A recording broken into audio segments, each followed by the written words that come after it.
अंत में हम आपको कुत्ते को रोटी खिलाने 8 ऐसे फायदे बताएंगे जिसे आप समझ लेते हैं तो आपके घर में सदैव खुशियां बनी रहेगी और कभी पैसे की भी कमी नहीं होगी।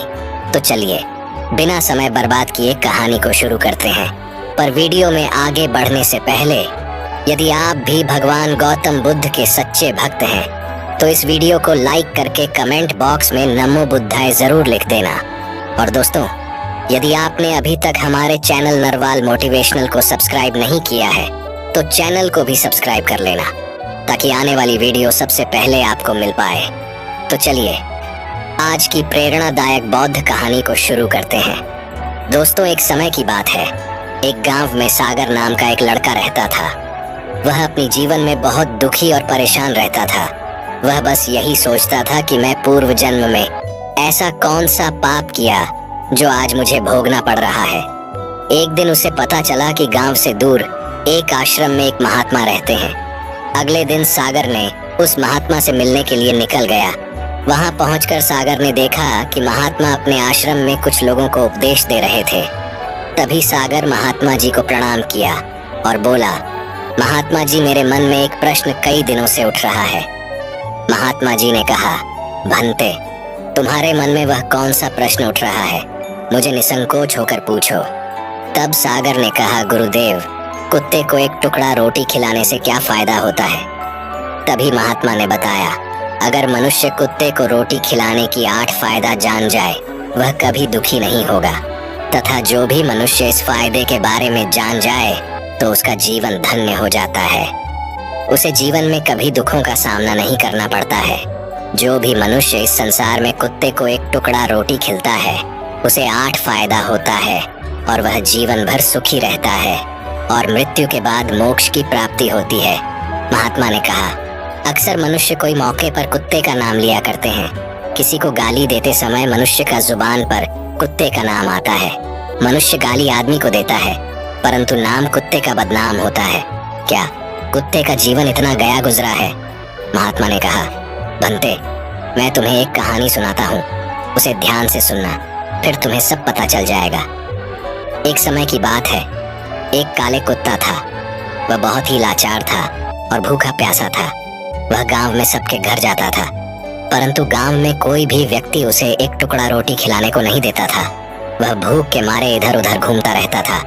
एक दिन वह कुत्ता गांव के बाहर एक नदी के किनारे एक आर्ष के आश्रम में पहुंच गया और राशि से कहने लगा, मुझे लगता है आप बहुत विद्वान तथा ज्ञानी हैं, इसलिए मैं भूखा प्यासा आपके पास आया हूँ।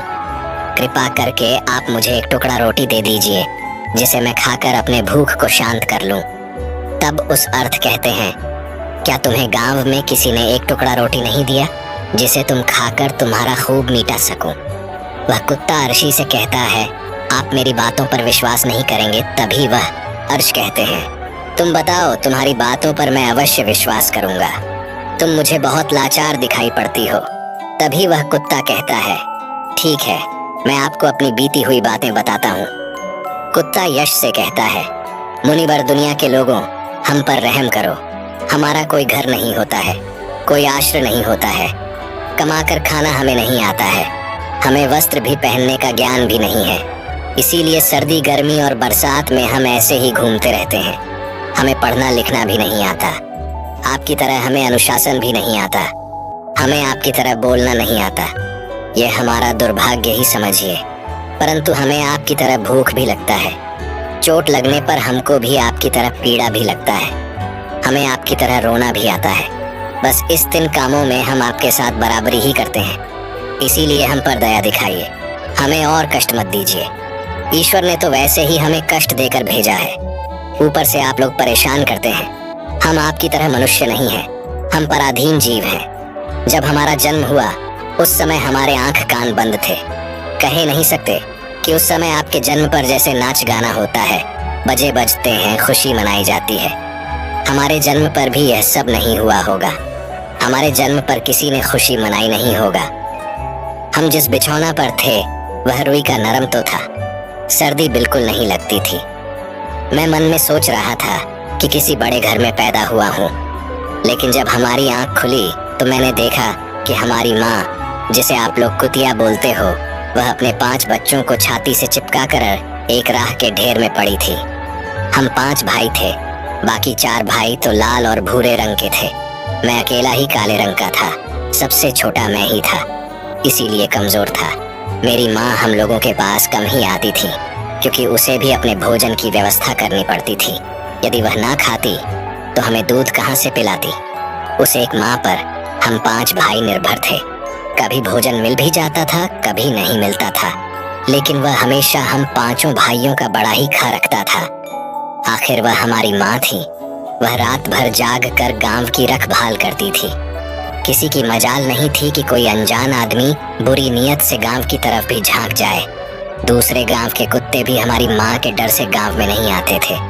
गांव के किसी किसान खेत में कोई जानवर खड़ी फसल खाने आते तो हमारी माँ उससे दौड़कर भगा देती।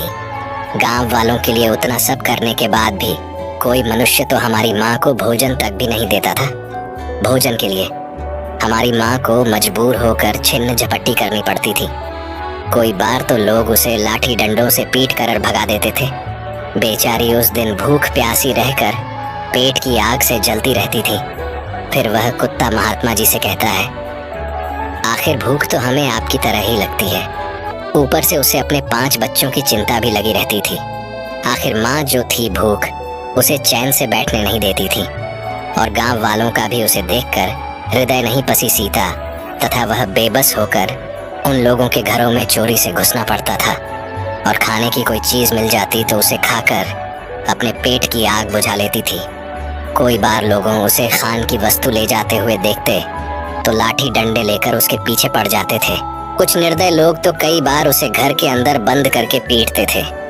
हमारी माँ का बुरा हाल कर देते थे। फिर वह कुत्ता रूसी से कहता है, मुनिबर, हमारी माँ ने क्या बिगाड़ा था? उसने सिर्फ अपने पेट के लिए भोजन ही तो चुराया था। चोरी करने का हमें कोई शौक नहीं, और पापी पेट हमें यह सब करने के लिए मजबूर कर देता है। एक दिन की बात है, बड़ी जोरदार बरसात हुई। ओले पड़े थे, ठंडी हवा चल रही थी। उस ठंड में ठीक ठुरकर हमारे 3 भाई मर गए।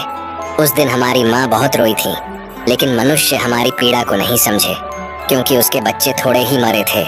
फिर वह कुत्ता कहता है, अब हम सिर्फ 2 भाई रह गए थे। हमारी माँ हम दोनों की अच्छे से देखभाल करने लगी। फिर एक दिन उसी गांव में ठाकुर साहब के घर पर दावत चल रही थी और अनेक प्रकार की मिठाइयाँ बन रही थीं। ठाकुर साहब के घर काफी मेहमान आए हुए थे। हमारे माँ कुछ खाने की तलाश में बार बार उधर जाती, लेकिन लोग उसे दुत्कार कर भगा देते थे। किसी को उस पर इतना भी तरस नहीं आया कि एक रोटी उस बेचारी को खाने को फेंक दे। एक रोटी से उनका क्या बिगड़ जाता। मेरी माँ बार बार जा आती और वहीं खड़ी खड़ी दिखती रहती थी। ठाकुर साहब के आंगन में दावत खाने का सिलसिला चालू हुआ। भोजन परोसा जाने लगा। मेरी माँ भी वहीं जाकर पूछ खिलने लगी। खाना परोसने वाला आदमी जब किसी काम से भीतर गया तो मेरी माँ रोटी लेने को चल पड़ी। फिर दूसरे आदमी ने मेरी माँ को जाते हुए देख लिया तो चारों ओर से लोग चिल्ला चिल्ला कर उसकी तरफ भागे। मेरी माँ उनकी चीख सुनकर घबरा गई। 2-3 आदमी लाठी लेकर उसके पीछे से दौड़े। मेरी माँ वहां से घबरा कर भागने लगी, परंतु उसे वहां से निकलने का कोई रास्ता नहीं मिला, क्योंकि सामने से लोग लाठी डंडे लेकर आ रहे थे। तभी मेरी माँ वहां पर जो लोग भोजन कर रहे थे उनको लांघ कर निकल गई। महात्मा ने कहा, आगे वह कुत्ता कहता है। मेरी माँ अपने निकलने पर इतनी हैरान नहीं थी जितनी कि उन लोगों को देखकर हुई थी जो वहां पर दावत खा रहे थे। वह सब उठकर खड़े हो गए। उन्होंने भोजन करना छोड़ दिया और कहने लगे कि कुतिया के जाने के कारण भोजन भ्रष्ट हो गया है। सब एक दूसरे से विचार विमर्श कर रहे थे कि अब क्या किया जाए। खाना तो सब खराब हो गया। फिर ठाकुर साहब फूट फूट कर रोने लगे। कुछ लोग तो यह भी कह रहे थे कि भाई, कुतिया के लांघन से भोजन खराब कैसे हो गया? उसने खाने में या खान की थाली में मुंह थोड़ी डाला है, सिर्फ ऊपर से लकर ही तो गई। फिर दूसरे लोग कहने लगे, शहरों में तो लोग कुत्ते को पालकर घर के अरस उलाते भी हैं और खिलाते भी हैं, तो इसमें कोई बुरी बात नहीं है।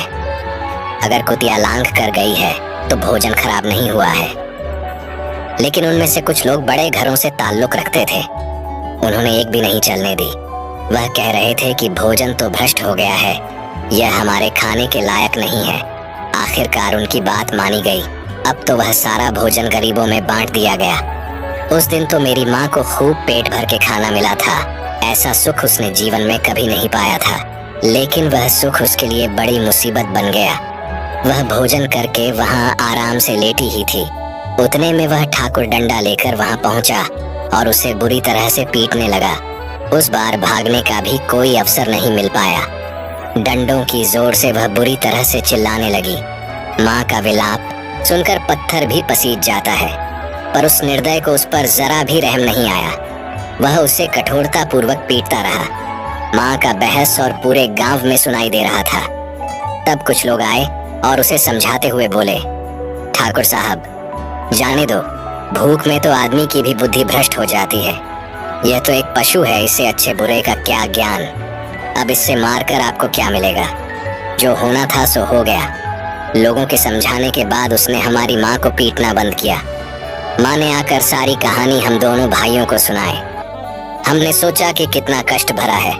हम कुत्तों का जीवन आदमी एक रोटी के टुकड़े के बदले एक चोर की जैसा पिटता है। बेकार है ऐसे लोग जो हम लोगों की पीड़ा को नहीं समझते। वह कुत्ता कहता है, एक दिन की बात है, उसी गांव के बाहर एक ब्राह्मण आकर ठहरा हुआ था। उसने अपने भोजन के लिए एक जगह चूल्हा बनाया और उस पर दाल बनाने के लिए रख दी। उसके बाद आटा गोद कर रख दिया। वहीं पास में कुएं पर पानी लेने चला गया। इधर कहीं से मेरी माँ भी घूमती हुई वहीं पहुंच गई। उसने आटे को देखा तो सोचने लगी कि शायद इस अट्टे नहीं। यही सोचकर वह उस आटे को खाने लगी। इधर उस ब्राह्मण ने कुएं के पास से देखा कि उसका आटा एक कुत्तियां खा रही है, तो वह बड़ा दुखी हुआ। वह बेचारा रोने लगा, क्योंकि वह भी 2 दिनों का भूखा और थका हुआ था। कुछ लोगों ने उससे कहा, अरे ब्राह्मण देवता, इस कुत्तिया ने तुम्हारा भी आटा बिगाड़ दिया। कल तो उसने ठाकुर साहब की पूरी रसोई बिगाड़ कर रख दी। बण दुखी होता हुआ बोला, भाई मुझे क्या मालूम था, यह दुष्ट कुतिया मेरे आटे को खाने के लिए घात लगाए बैठी है। ब्राह्मण ने अब बहुत गुस्से में लाठी लेकर उस कुतिया के ऊपर टूट पड़ा। माँ उस आटे को ठीक से खा भी नहीं पाई थी, पर उससे ज्यादा कि उस पर लाठी बरस गया। महीने भर तक मेरी माँ लड़खड़ाते हुए घूमती रही। तब उस दिन समझ में आया कि आदमी कितना खुदगर्ज है। हम उसका कोई भी कार्य करते हैं तो भी वह हमें नहीं समझता। आगे वह कुत्ता कहता है, हमारी कमी यह है कि हम उन्हीं मतलबी इंसानों के अधीन रहना चाहते हैं, जो हमें कष्ट देता है, जो हमें प्यार से खिलाता है। हम उसके कितने काम आते हैं ये नहीं पता। उनके घर की रखवाली तो करते हैं, साथ ही साथ और भी बहुत सारे लाभ हैं जिन्हें मनुष्य नहीं जानता। महात्मा ने कहा, यदि मनुष्य कुत्ते को रोटी खिलाने के फायदे जान जाए तो अपने जीवन में होने वाले नुकसान से बच सकता है। आज मैं आपको बताऊंगा कुत्ते को रोटी खिलाने की 8 फायदे। मनुष्य को पता नहीं है कि जब भी घर में रोटी बनाई जाती है तो सबसे पहली रोटी गौ माता की होती है और पिछली रोटी कुत्ते की होती है। महात्मा ने कहा, ऐसा ही विधान भगवान ने बनाया था, लेकिन भगवान के बना उस विधान को भूलकर मनुष्य अगली और पिछली रोटी स्वयं ही खा जाता है। इसका दुष्परिणाम उसके जीवन पर पड़ता है। कुत्ता वह प्राणी है जिसको रोटी खिलाने से मनुष्य के जीवन में पड़ने वाले ग्रहों के दोष भी दूर हो जाते हैं। महात्मा ने कहा, कुत्ते को रोटी खिलाने का पहला फायदा, कुत्ते को रोटी खिलाने से शरणी का नकारात्मक प्रभाव कम हो जाता है। शरणी ग्रह जब अपनी कुदृष्टि डालता है तो हर मनुष्य बर्बाद हो जाता है। जिस व्यक्ति पर उनकी महादशा का आरंभ हो जाता है तो बने बनाए काम अपने आप बिगड़ने लगते हैं और वह मनुष्य आर्थिक तंगी का शिकार हो जाता है। उस स्थिति में व्यक्ति यदि कुत्ते को रोटी खिलाता है तो उस पर क्षण का दुष्परिणाम बहुत ही कम हो जाता है। कुत्ते को रोटी खिलाने का दूसरा फायदा, कुत्ते को रोटी खिलाने से भाग्य आपके पक्ष में हो जाता है। आपके घर के अंदर नकारात्मक शक्ति नष्ट हो जाती है। कुत्ते को रोटी खिलाने का तीसरा फायदा, कुत्ते को रोटी खिलाने से माता लक्ष्मी प्रसन्न हो जाती है और आपके घर में धन दौलत की कभी कमी नहीं रहती है। कुत्ते को रोटी खिलाने का चौथा फायदा, कुत्ते को रोटी खिलाने से आपके ऊपर कर्ज नहीं चढ़ता और जो पहले से आप कर्जदार हैं उससे भी मुक्ति मिल जाती है। कुत्ते को रोटी खिलाने का पांचवा फायदा, कुत्ते को सुबह शाम भोजन देने से आपका व्यापार बहुत अच्छे से चलता है। कुत्ते को रोटी खिलाने का छठा फायदा, कुत्ते को रोटी देने से आपकी आयु में वृद्धि होती है और अटका हुआ धन वापस मिल जाता है। कुत्ते को रोटी खिलाने का 7वां फायदा। कुत्ते को रोटी देने से हमेशा आपका स्वास्थ्य अच्छा बना रहता है और मानसिक रूप से आप मजबूत रहते हैं। आपका मन हमेशा ऊर्जावान रहता है। अच्छे विचार आपके मन के अंदर आते हैं कुत्ते को रोटी खिलाने का। 8वां फायदा। कुत्ते को रोटी खिलाने से भगवान प्रसन्न रहता है, क्योंकि भगवान को समस्त जीवों की चिंता रहती है और जो समस्त जीवों पर दया दिखाता है, भगवान भी उस मनुष्य से हमेशा प्रसन्न रहते हैं। भगवान की कृपा सदैव उस परिवार पर बनी रहती है। आप बड़े बुजुर्गों से सुना होगा, वह कहते हैं कि जब कुत्ता रोता है तो अब सुगुन होता है, कोई संकट आता है, किसी की मृत्यु होता है। इसीलिए कुत्ते को कभी